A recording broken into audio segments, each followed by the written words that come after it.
Sarkarwada police Thane येथील खंडणीच्या गुन्ह्यातील 9 महिन्यापासून पाहिजे असलेला आरोपी ताब्यात. गुन्हे शाखा अंबड पथकाची उल्लेखनीय कामगिरी.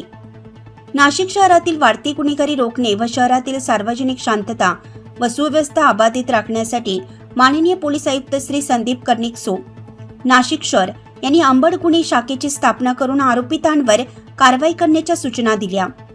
दिनांक 15/3/2025 रोजी फिर्यादी राहुल अशोक तिवारी यांनी सरकारवाडा पोलीस ठाणे येथे फिर्याद दिली की इसम नामे विराज उर्फ राज जगदीश जंगम याने सराफ बाजार येथे राहायचे असल्यास 1 लाख रुपये द्यावे लागतील अशी मागणी केली होती.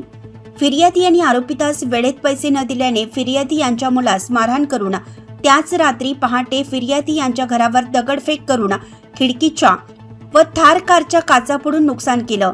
2 महिन्यात 1 लाख रुपये दिले नाही तर फिर्यादी यांच्या मुलास जीवे मारण्याची धमकी दिल्याने फिर्यादी यांच्या तक्रारीवरून सरकारवाडा पोलीस ठाणे गुन्हे रजिस्टर नंबर 84/2025 भारतीय न्यायसंहिता कलम 324(5), 308(4) प्रमाणे गुन्हा दाखल करण्यात आला होता.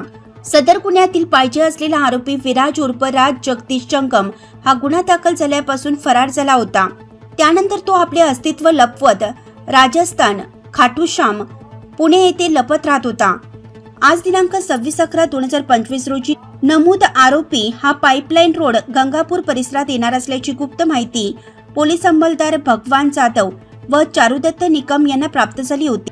त्या अनुषंगाने पथकातील अधिकारी व अंमलदार यांनी पाईपलाईन रोड गंगापूर नाशिक परिसरात सापळा लावून आरोपी विराज उर्फ राज जगदीश जंगम वय वर्ष 30 राहणार रूम नंबर 1 गुरुपुष्प अमृत अपार्टमेंट बालाजी कोट दिल्ली दरवाजा जुना नाशिक यास 14:30 ताब्यात घेतला आहे.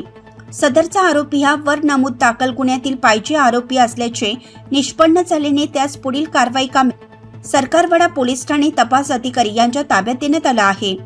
सदरची कामगिरी माननीय श्री संदीप कर्णिक पोलीस आयुक्त सो, माननीय श्री किरण कुमार चव्हाण पोलीस उपायुक्त सो पुणे, माननीय श्री संदीप मिटके सहाय्यक पोलीस आयुक्त सो पुणे यांच्या मार्गदर्शनाखाली वन पोलीस निरीक्षक जगवेंद्र सिंग राजपूत, पोलीस उपनिरीक्षक मोतीलाल पाटील, पोलीस सहाय्यक उपनिरीक्षक सुहास क्षीरसागर, पोलीस हवालदार प्रकाश बोडके, योगेश चव्हाण, भूषण सोनवणे, पोलीस अंमलदार भगवान जाधव, चारुदत्त निकम व पोलीस अंमलदार सविता कदम अंबड गुन्हे शाखा यांनी केली आहे.